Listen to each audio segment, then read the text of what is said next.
ঘটনা পুনরাবৃত্তি হচ্ছে, বারবারও শোনা যাচ্ছে। কারণ আমেরিকাতে বসবাস করে বাংলাদেশি 70-80 বছর বয়স যখন হয়ে যায়, এক প্রকারের সে মুরব্বী, কিন্তু দেখা যায় ওনার ছেলে মেয়ে অনেক বড়, কেউ কাজকর্ম করে, কেউ ভার্সিটিতে পড়ে।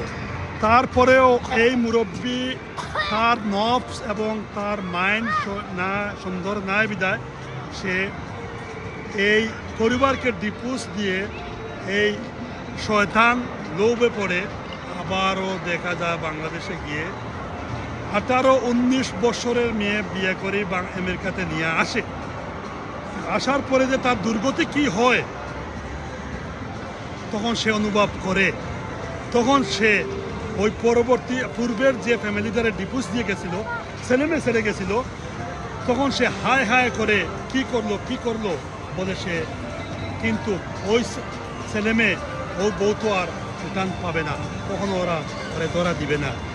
দুঃখজনক বিষয়, দুঃখজনক হলেও সত্য, এরকম ঘটনা অহরহ ঘটনা, সেটা বন্ধ করতে হবে। আশকার ব্লক USA এখন এই ঘটনা তদন্ত করে বাইর করে এগুলো আপনাদেরকে নাম প্রকাশ করে দিব, বলে অহর ঘটনা আছে।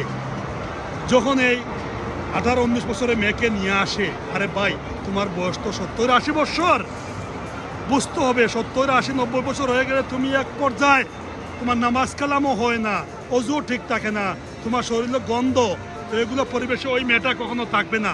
ওই মেয়েটা অটোমেটিকলি সে তার লুবে পড়ে অন্য জায়গাতে চলে যাবে, তখন তুমি দুতারা বাজাবে, হায় হায় কি করলাম, হায় হায় কি করলাম। ওই হায় হায় থেকে বাঁচতে হলে আপনি আগটাকে সংশোধন করেন, ছেলেমেয়েরে ভালোবাসেন এবং বউ বাচ্চারে সময় দেন। Thank you for watching video, thank you so much.